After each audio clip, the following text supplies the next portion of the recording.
Picture a small village in Massachusetts back in the late 1600s. Beneath the surface, a storm was brewing. This, my friends, is the story of the Salem Witch Trials.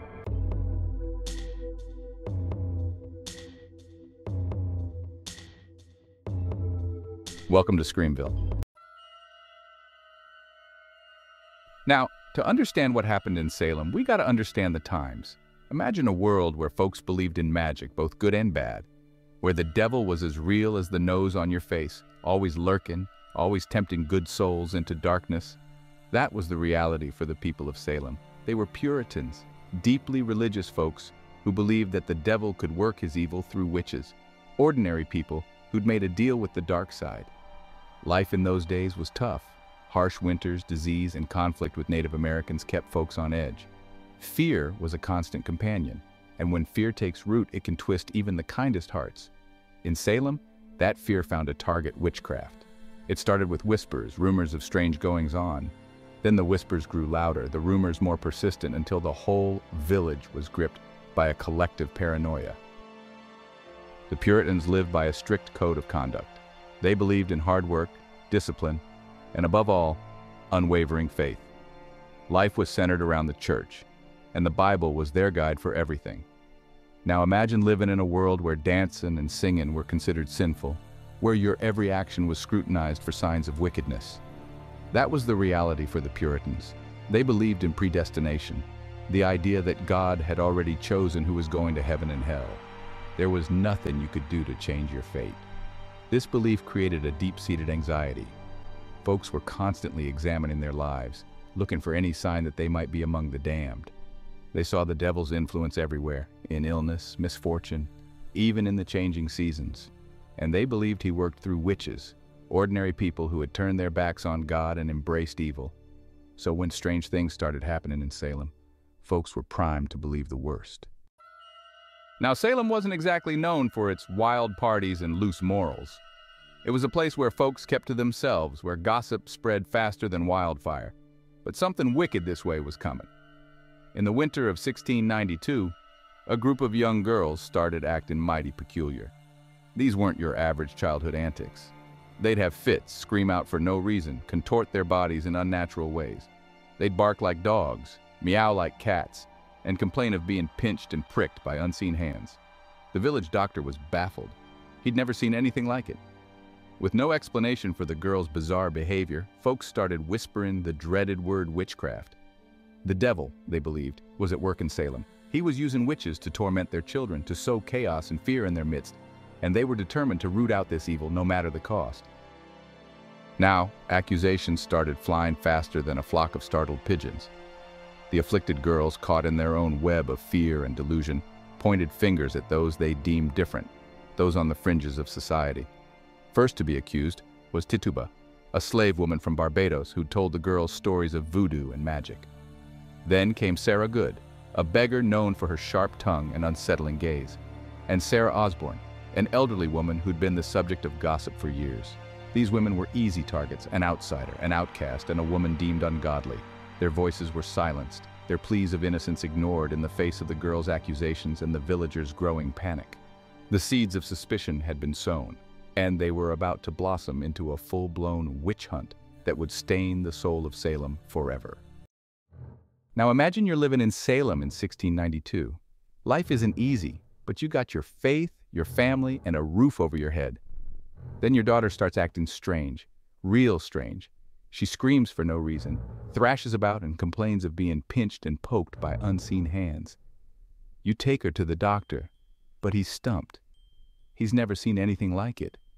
Word spreads through the village like wildfire. Folks gather at the Paris household, their faces etched with worry and fear. What's wrong with Betty Paris? And what about young Abigail Williams, who's now showing the same bewildering symptoms? The whispers start, soft at first, then growing louder. Could it be witchcraft? The very word sends shivers down their spines. The devil, they believe, is real, and he walks among them, disguised as ordinary folks. Now, this was a small village, bound together by faith and fear. They'd left England to escape religious persecution, to build a new life in the wilderness. But the wilderness was a harsh mistress. and fear was their constant companion. Fear of the unknown, fear of the natives, fear of the devil himself. So when the girls started acting possessed, it didn't take much to ignite the tinderbox of paranoia that was already smoldering in their hearts. The villagers looked for answers in their faith, in their scriptures, and what they found only confirmed their worst fears. The Bible spoke of witches, of their power to harm the innocent, to corrupt the righteous. It warned of the devil's cunning, his ability to deceive and destroy. The villagers saw the girls' affliction as a sign, a warning that the devil was at work in their midst. Now the girls, caught in the throes of their own delusion, fueled by the fear and attention surrounding them, began to name names. They pointed fingers at those they deemed suspicious, those who lived on the fringes of society. Their accusations were like sparks in a dry forest, igniting a firestorm of hysteria that would consume the entire village. It's important to remember that these accusations weren't based on evidence, not in the way we think of it today. It was a time when superstition and fear held sway, when the word of a child could condemn a person to death. The girls' claims were taken as gospel, their every word a testament to the reality of witchcraft. No one dared to question their stories for fear of appearing skeptical of becoming a target themselves. Now, one of the first to be accused was Tituba, a slave woman owned by Reverend Paris. Tituba was different. She came from Barbados, a place with its own traditions and beliefs that the Puritans saw as strange and heathen. She told the girls stories of her homeland, stories filled with magic and spirits.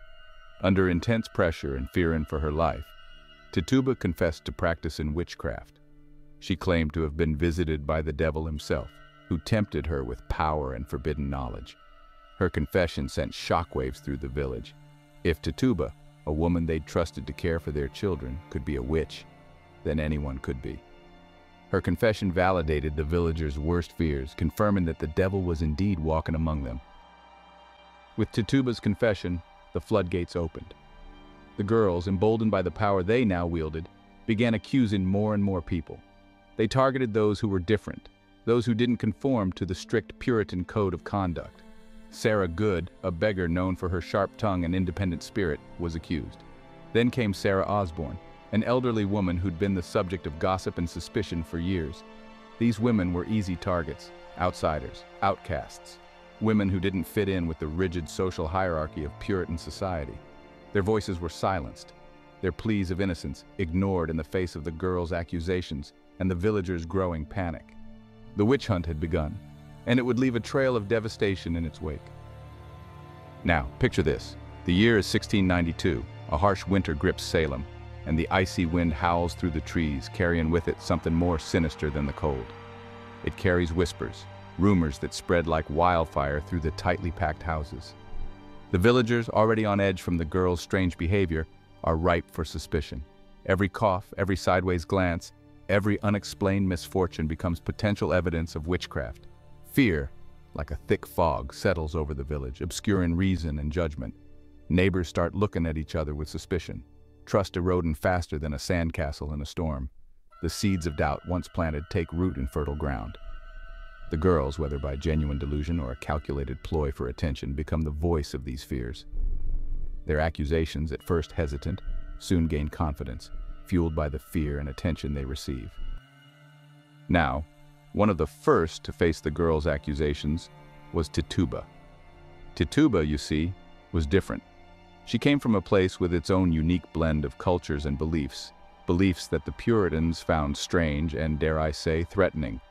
She had introduced the girls to tales of her homeland, stories filled with magic, spirits, and rituals unknown to the rigid Puritan world. To the villagers, already primed to see the devil's work everywhere, Tituba became an easy scapegoat. Her stories, once a source of innocent fascination for the girls, were now twisted into evidence of her dark pact with the devil. Under intense pressure from her interrogators, desperate to escape the accusations and the very real threat of violence, Tituba played the role they expected of her. She confessed. Her confession, however coerced, sent shockwaves through Salem. If Tituba, a woman they had allowed into their homes, could be a witch, then who was safe? Next in the girls' crosshairs was Sarah Good, a woman known throughout Salem for her sharp tongue and independent spirit. Sarah, you see, was an outcast, a woman who lived on the fringes of society. She was poor, often begging for scraps to survive, and her appearance, unkempt and weathered by hardship, didn't endear her to the villagers. Sarah was a woman who spoke her mind, who challenged authority, and in the stifling atmosphere of Puritan Salem, such behavior was met with suspicion and disapproval. Her sharp words, often born of frustration and despair, were now interpreted as curses, her defiant spirit as proof of her allegiance to the devil. The girls, their accusations growing bolder, claimed to have seen Sarah's specter, her ghostly double, committing acts of witchcraft. They described her tormenting them, pinching them, and whispering evil words in their ears. To the villagers, already convinced of Sarah's guilt, these spectral sightings were all the proof they needed. Now, the third woman to face the girls' accusations was Sarah Osborne, an elderly woman who had long been the subject of gossip and rumor. Sarah, unlike the other accused, wasn't an outsider or a social pariah. She was, however, a woman who had strayed from the righteous path in the eyes of the community. She had been involved in a scandalous court case, challenging the legitimacy of her husband's will, and her piety, always questionable in the eyes of some, was now openly doubted. Her age and frailty, which should have garnered sympathy, instead made her an easy target. The girls, their imaginations running wild with the power they now held, accused Sarah of sending her spirit to torment them. They claimed to see her specter, withered and menacing, hovering over them in the night, whispering threats and inflicting pain. To the villagers, desperate to find a scapegoat for their fears, Sarah Osborne, the ungodly, the woman who had dared to challenge social norms, fit the bill perfectly. Now, with each accusation, the chains of fear tightened around Salem. The girls, caught in their own web of delusion, became bolder, their accusations more outlandish, and the villagers, their judgment clouded by panic, swallowed them whole. No one, it seemed, was safe from suspicion. Friends turned on friends, neighbors on neighbors, as the fear of being accused of being branded a witch spread like a contagion.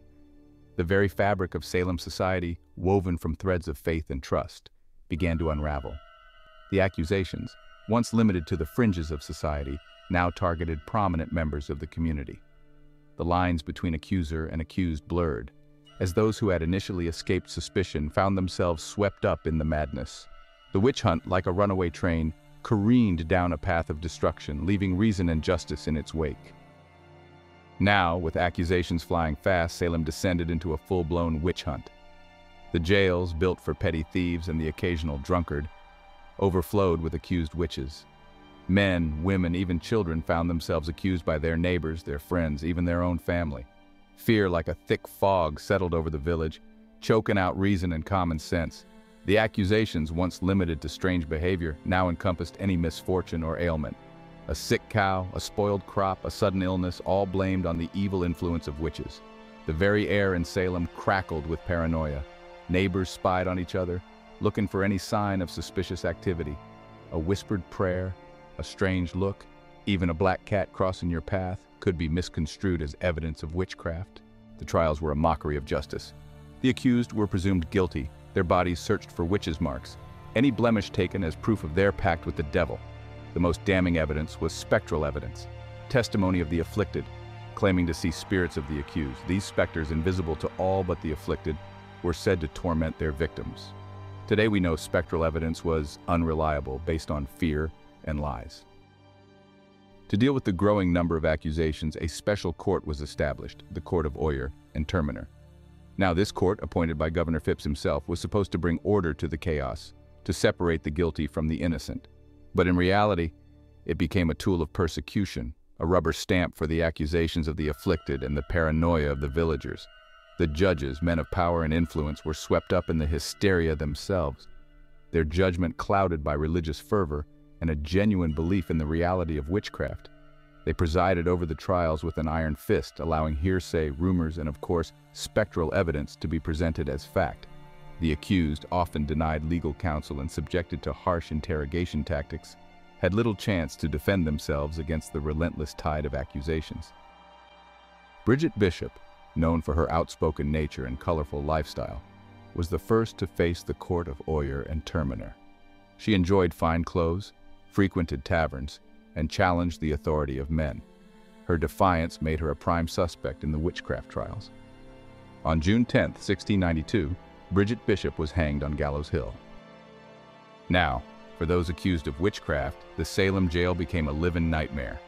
Imagine being locked away in a cramped, dark cell, the stench of fear and despair hanging heavy in the air. The accused, stripped of their dignity and their freedom, faced a bleak and uncertain future. The conditions in the jail were deplorable. Food was scarce, water often contaminated, and disease spread like wildfire. Many of the accused, weakened by their ordeal, fell ill, their pleas for mercy ignored by their jailers.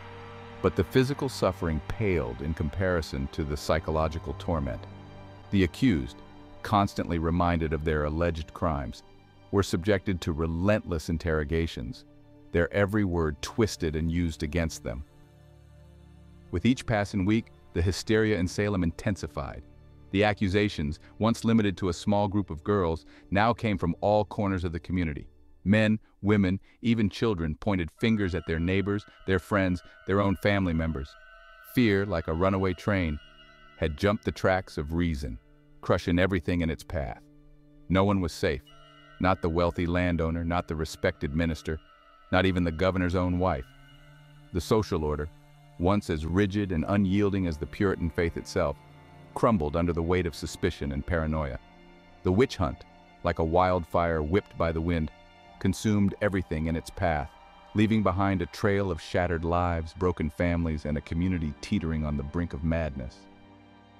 Now picture this: a barren hilltop just outside Salem, the wind howling through the trees like a mournful spirit. The sky, heavy with the weight of judgment, hangs low over the crowd gathered there. This, my friends, is Gallows Hill, the grim stage for one of the darkest chapters in American history. 19 souls accused of consorting with the devil would meet their end here, their lives snuffed out by the flames of fear and fanaticism.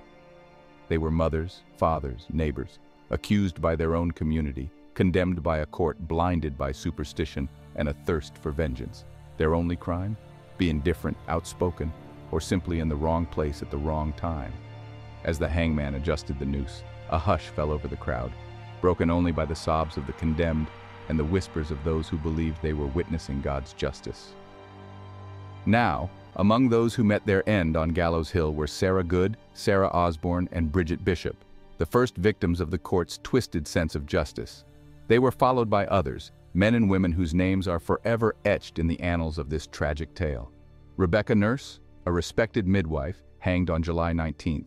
Reverend George Burroughs, a former minister of Salem Village, hanged on August 19th. And John Proctor, a farmer who dared to stand up against the accusers, hanged on August 19th, his defiance a flicker of light in the encroaching darkness. Each execution brought more blood to stain the soil of Gallows Hill. Each death a grim testament to the power of fear and the fragility of justice. Yet, even as the body count rose, the madness showed no signs of abating. The accusers, emboldened by the court's willingness to believe their every word, continued to point fingers, their accusations growing more outlandish, their victims more prominent. Now, the trials themselves were a sham, a grotesque parody of justice. The accused, denied legal counsel and subjected to relentless interrogation, were presumed guilty until proven innocent. Hearsay, rumors, and of course, spectral evidence were accepted as fact, while any attempt to challenge the accusations was met with suspicion and hostility. The accusers, mostly young girls caught in a web of their own making, held the fate of their neighbors in their hands. Their every word, every shudder, every dramatic feint was interpreted as proof of witchcraft, their accusations amplified by the fear and religious fervor that gripped the community.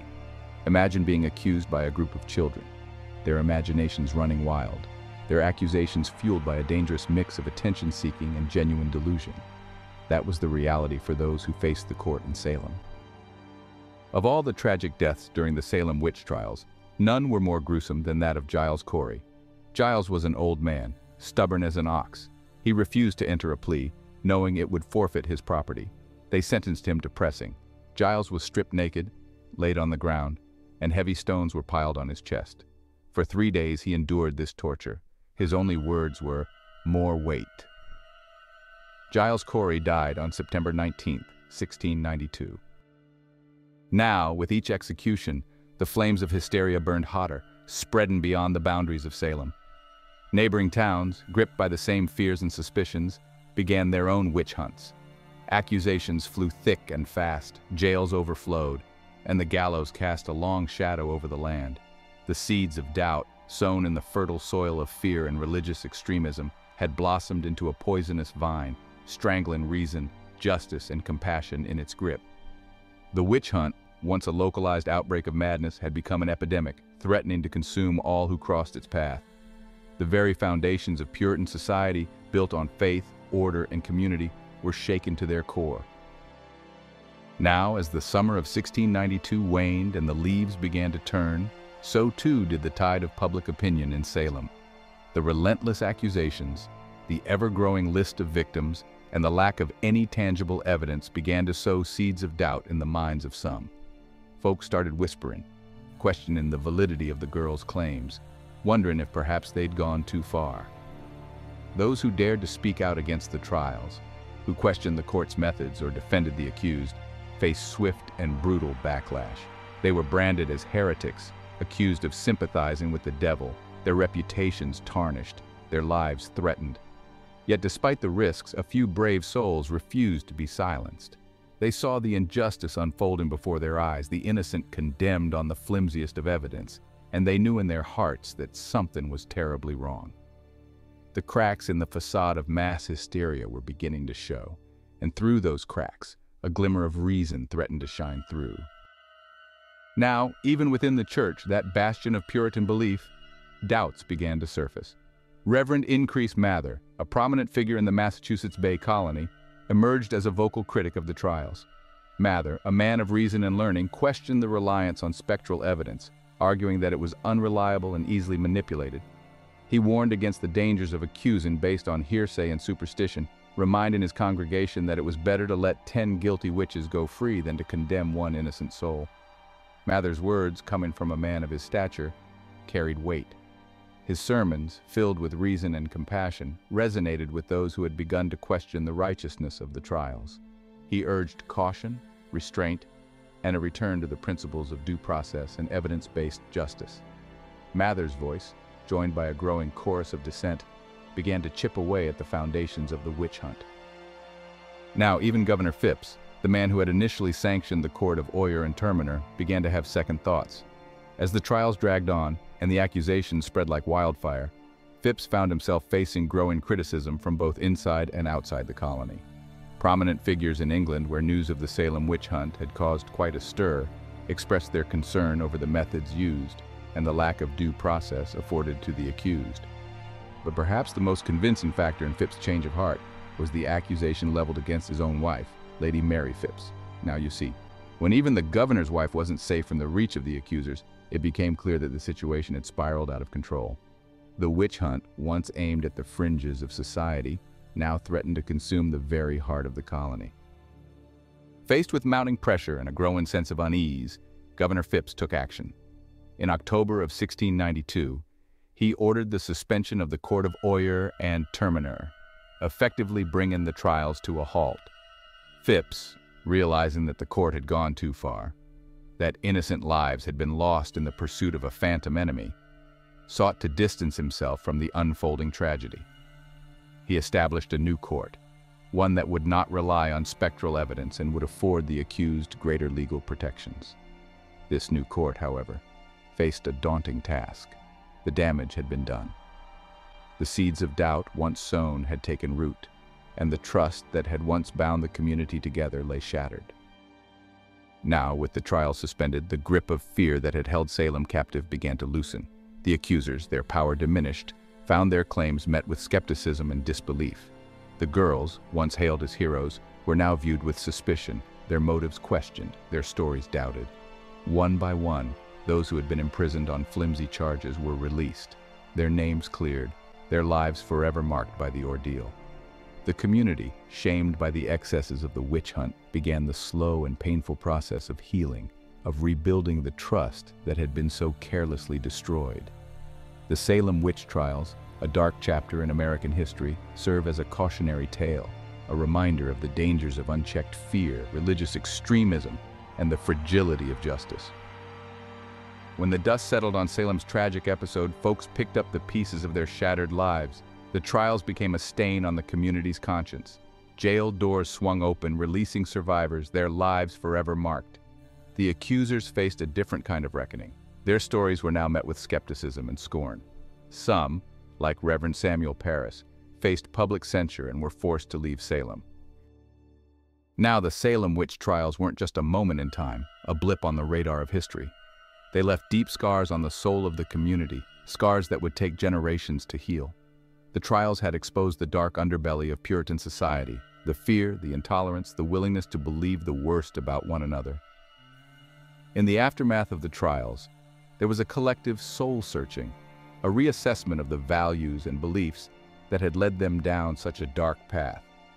The use of spectral evidence, once a cornerstone of the accusations, was discredited and abandoned.